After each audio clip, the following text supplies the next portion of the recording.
Well, ladies and gentlemen, let's give a big Lincolnshire Show welcome back to Kirsty from My Little Allotment. Hello. Now, Kirsty was here earlier and she was talking to us about how she got involved with allotments. So we might think we're repeating things we said earlier, because we won't be. Whatever we say this time will be new. Was anybody here for her earlier on? Oh, well, it doesn't matter then, does it? So, Kirsty, shall we start with how you got involved with allotments in the first place? Yes. Oh, we've got the slides this time. Oh, my slides are working, that's good. So hello, my name's Kirsty Ward and I am the owner of My Little Allotment. So My Little Allotment started about 6 years ago, and I got into allotment and gardening after suffering from a really difficult and traumatic pregnancy and birth with my second daughter. And I was actually diagnosed with PTSD and was suffering from quite a lot of mental ill health. And I've read a lot about how gardening is really therapeutic and how for PTSD it's really important to have like focused therapy. And obviously gardening is really focused, it's all year round, and there's so much that you can do with gardening all year round, whether it's houseplants or in your garden, on my allotment. So I took my allotment on and it saved my life, and from then I've been online doing lots of content about growing your own, trying to encourage people to grow their own and get children inspired with gardening. And my little allotment online has actually blew up, and from that I now do lots of work at the big shows with companies, and I absolutely love it, and it's completely changed my life. Because Kirsty, you said PTSD. Now when we hear about that on the news, we assume it's soldiers coming back from war. So I didn't even know it was a thing for childbirth. No, I think that's the thing, we automatically assume that that's the only thing, and naively when it happened to me I thought that as well, and I didn't have a lot of experience around mental health, but obviously I did a lot of research into pregnancy, birth and trauma, and found that a lot of women actually suffer with this but don't maybe speak up about it. And actually overall in the UK there hasn't been a lot of help for women that suffer postnatally or prenatally with their maternal mental health. Those local specialty groups that help are building up, but unfortunately when I was suffering I actually got missed out of the system. So I was struggling on my own. Luckily I had really good family support who actually kept me well and alive and looked after me, and then obviously taking on my allotment completely changed my life. So how did you go from being in that really dark place to one day thinking, I'm going to have an allotment? How did you take that step? So when I was told that it was PTSD, I did a lot of research online, as you do, to get some information around what PTSD is and how to help it, and focused therapy is a big one. So a lot of people that suffer with it do farm therapy or gardening therapy. So I decided, right, I'm just going to get myself an allotment. There were some allotments nearby, and just thought I'd give it a go. I literally had no idea what I was doing. I didn't know how to grow anything, so it was all just a guessing game, and yeah, it sort of blossomed from that. How long did you have to wait? I only had to wait 3 weeks to get my allotment, but as we were discussing earlier, there is a huge wait for allotments now, and I think they're becoming more popular due to people wanting, like a cheap hobby, or getting into like being vegetarians or vegans, wanting to grow their own food organically, and the cost of living. So you turned up at your allotment then on day one, and what did you see when you looked at it? I didn't know what I was looking at, really. There was a lovely gentleman on the allotment site that actually showed me around my allotment, told me there were a few things that were growing in there. So I had some asparagus, but by the time I got my allotment it had already started like flowering. So I didn't know what that was, so he told me what that was, and I didn't know what I was doing, so I did a lot of research, like reading books and having a look online, and saw that people were planting potatoes and onion sets, so I just decided, right, well, I'll do that. So you didn't have anyone, because I mean how I got into gardening when I was little was my granddad showed me. I remember being in his greenhouse, so you didn't have that? No, my dad actually did have an allotment a long time ago, and I remember being on there with him, but I was only 3, probably 4, so I don't remember, you know, what to do. And then from there, the only thing that I remember about gardening was my grandma's amazing hanging baskets, and they used to go right to the floor. But other than that, it was sort of just trying to teach myself.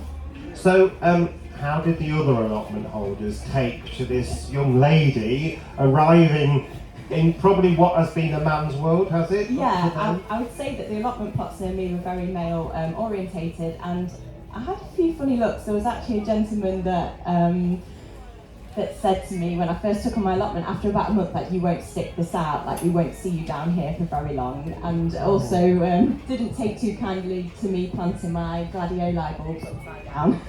But I was a novice. Well, how did you know which way was No, exactly. What did he say when you saw you doing this? Yeah, he just said, oh, you're planting those the wrong way round. So I just proceeded to turn them upside down. And actually, a few months later, he did say, well, you know, I'm glad you stuck it out, and we actually really like your allotment, because I grew a lot of flowers as well as vegetables, and a lot of things that people weren't growing down there typically, because as you can see from the pictures, I like to grow anything that's unusual.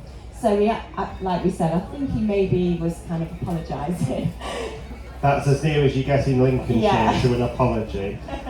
So, how did things move on from these upside down? And by the way, they probably would have grown themselves round, wouldn't they, eventually? How did you move on then from that? Yeah, just so, like I said, I started social media and I started doing my Instagram account, which kind of blew up, and I was just learning a lot from other people, reading books, but basically just having a go, chucking something in the ground and giving it a go and seeing how well it did. I had some successes, some really poor, you know, things that just didn't work, but overall it was just really fun to try, and it just kept me focused and engaged, and I just really enjoyed it. So are any of the other allotment people on Instagram and Facebook, have you got them converted? Do you know what?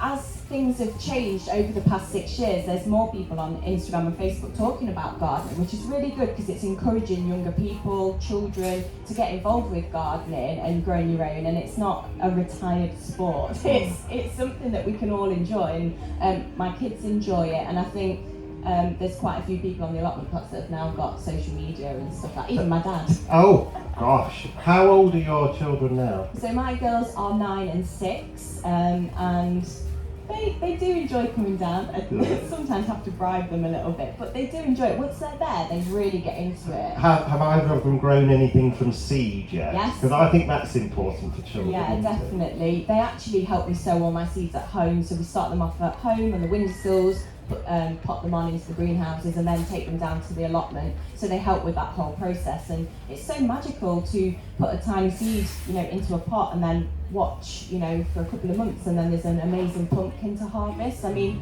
it even amazes me that something can grow from a seed when you think about it. It's just this tiny seed, and you get this something beautiful from it. It's incredible. I mean, one of the things that would put me off is all the digging. Yeah. So do you have to do all this digging? And then I remember my granddad used to what he called double digging. I can't remember what that is now, but it was a very hard work, I remember. Yeah, I mean, you can make gardening as hard or as easy as you want. So actually, I've converted to something called no dig. Oh, that's more my cup of tea. Yeah, I actually quite like the digging because I like the physical aspect of it. But yeah, I do no dig now. So well, tell us what that is then. How does that work? Every autumn, you can do it in the spring, but it's best done in the autumn, is to cover your allotment beds with like a layer of cardboard and then a layer of like organic matter. So I use peat-free compost or mulch, but you can use spent compost, you can use the compost you make yourself, wood chips, leaves, grass clippings, and you just leave it to mulch over the winter. And obviously all the weeds die back, so they're underneath that layer of cardboard, and that helps prevent them growing back again in the spring. It's a lot less work because you haven't got to dig it over. There's a lot less weeds. The mulch actually helps suppress like the water underneath the mulch, which is really good because all that water retention's there underneath the soil. So all your plants are getting all their deep roots to get all the water, and then you don't have to water as much. And obviously the past 5 weeks have shown how hot it can be, and mulching is super important. So no dig is definitely the way to go if you want it to be more simple. The only issue is the amount of compost you might need, but you need to think of you know, imaginative ways to make your own compost, or find other ways like getting some wood chip free from like a local arborist or something like that. I see. Right, well, shall we look at what you brought then, Kirsty? We'll start this end, Now, shall I did we? hear that this little girl at the front knew what these were. Oh, do you know what these are? Alliums. Alliums. Wow. How did you know that? Oh, Mum told you. She remembered. Well done. Yeah. You've got them, have you? And do they come back every year? Can you remember? Do yours look like this now? Are they as big as that, or are they like that? I wish. Well, these are, I don't know what, are those I think Christophii? yeah. Christophii. Those look like purple sensation, Yes. I think. Yeah. I sound like I know what I'm talking about, don't We're I? just making names up. I before. love alliums. And as a flower ranger, we use these all the time. Did I just hear right? What? That you actually know the name. You be quiet and get back to your whatever you're doing. Leslie is a flower demonstrator. She's really knowledgeable. Her plant knowledge is unbelievable, says she. Right.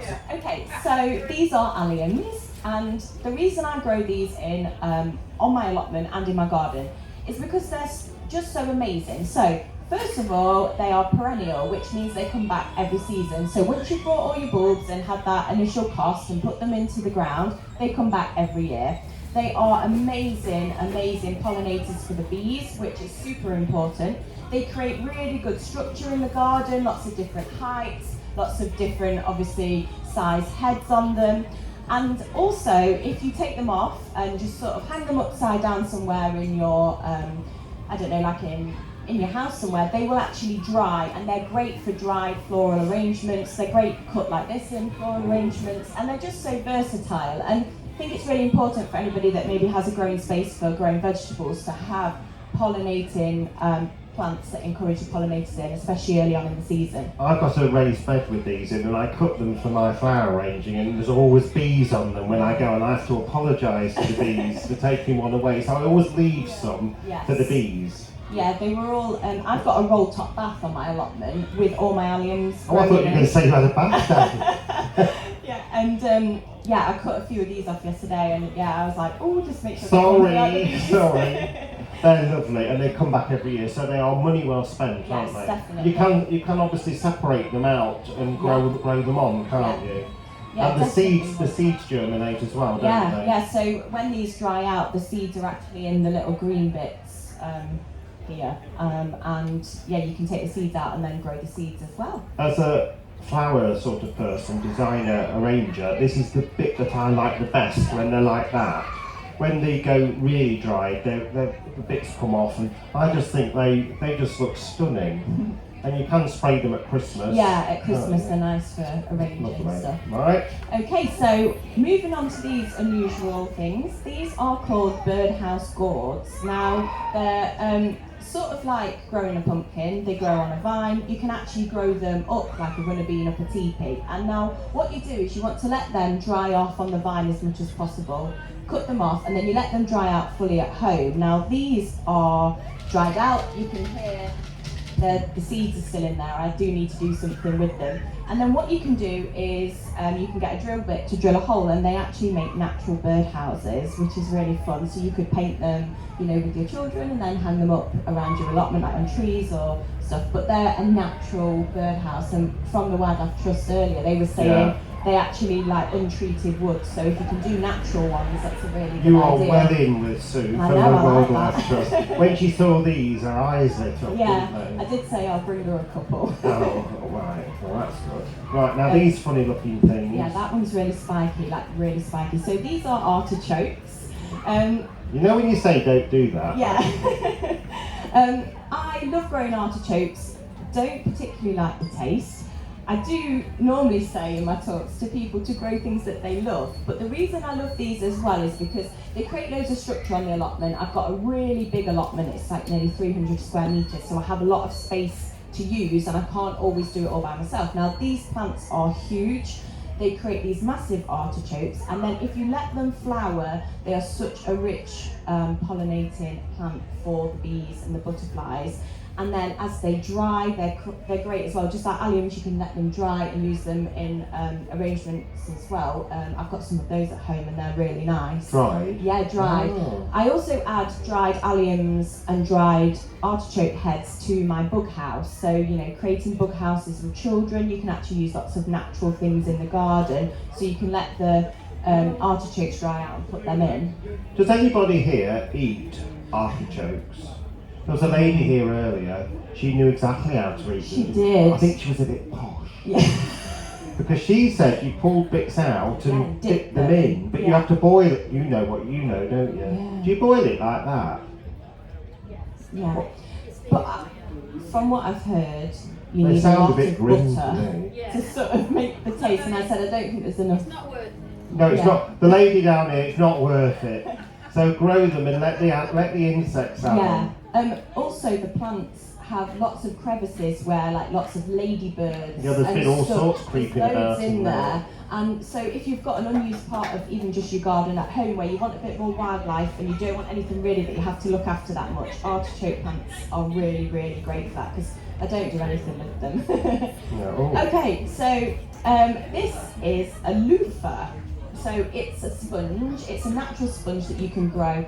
Loads of people, when I do these talks, think they're from under the sea because they do look like something from under the sea. But they are actually a natural sponge. They're part of like the cucumber family. You can buy loofah seeds online. They do take a lot of growing, like it's a long season. You could probably do with using a polytunnel or a greenhouse, but you can grow them. And that's something I like to talk about you know, being able to grow sort of unusual things. We don't just have to grow potatoes and carrots, we can grow something really different. So you grow the loofah, it's like a vine, like a cucumber, and then you let it dry off on the vine. Then you harvest it, let it dry for a bit more, and then you peel the skin off it like a banana, and then that's the sponge that's left underneath. Did you grow that one? So I grew this one, I saved it for my talks, but you, lots of people like cut them up into slices and add them to soap, so then you've got like a soap loofah bar that you can wash yourself with. Maybe I should make those. See, it's for flower designing and especially for NAFAS competitions, you can only use natural plant material, it has to predominate. So you could use these in flower designs, especially sliced would be nice. So next year, I reckon I've got a lot of stuff I could use here to do that. Absolutely, yeah, they're brilliant. Yeah, lovely. And then just talking about like obviously growing your own. If you want to grow something that's really simple, really easy, that comes back every year and you don't really have to do a lot with it, it's rhubarb. Now you do have to wait 2 years until you can actually start to harvest from it. It's definitely worth the wait. It's as you can see, these are massive stems. These are from a really I'd say the rhubarb crown is about 4 years old now. Did you put it in? Yes, I divided a crown that was already on the allotment. So this is from the newest crown, and they are amazing stalks. Obviously you can do lots of lovely crumbles and things with them. You can freeze the rhubarb as well. But what's also good about the rhubarb plant is it really doesn't need that much looking after. It comes back in the spring. As long as it's watered, it will die back and then come back the next year. The only thing that happens with the rhubarb is you get some flowers. Once those flowers start to come up, you want to cut them off because they stop all the energy from going into the plants. And then the leaves on the top of rhubarb, so if anybody looks on my social media at my little allotment, I'm holding this with the big leaf on top, and Massive. it's about as tall as me. But the leaves are actually poisonous, so what you want to do is, if you're at your allotment, break them off and put them straight in your compost bin, because they're a great green layer for your compost bins as well. Now, I told people this morning how I like rhubarb, but everybody went, it's a bit weird, didn't they? In Lincolnshire, my grandma used to do this, and somebody down here is nodding. You know Yorkshire pudding? When you make it in a dripping tin, not in them little silly little bum tins, in a dripping tin, slice this up raw and put it on your Yorkshire pudding, cook it in the Yorkshire pudding and have it with golden syrup. Now, is anybody nodding? A couple of people. What do you say? Do you do that, like? No, my mum used to. When we were all little children, That's it. fill us up. It does, it's a good pudding, isn't it? I see, I'm not going mad, because everybody this morning, nobody had heard of I was going it. to say that's the first person that's agreed though. I thought maybe I'd dreamt it, and I just had never done it actually, but I know I did. And yeah, you don't cook it, you put it in and it roasts in the Yorkshire pudding. With golden syrup, it was lovely. So I'm not mad after all. No, my dad said that they used to literally pick off the stalks and dip them in sugar and just eat them raw. Raw, yeah, I've seen people doing I've not that. tried that yet, so maybe next time I'll have to give that a go. Okay, Now everyone's nodding. we've got some lethal looking things here. Look at this. Is like my zombie killing weapon in case we're in an apocalypse. So this is called hori. All my tools are like from Milwaukee. I really like them. They're from like Japan. They're really good quality tools. But the reason I like this one is because I'm no dig. I do still have a problem with perennial weeds. Now I have bindweed, couch grass, creeping buttercup. Actually, I don't have any of the, the perennial weeds. So this is really good. So when your when your dandelions are finished flowering, because obviously they're the first source of nectar for the bees, so please leave them if you can.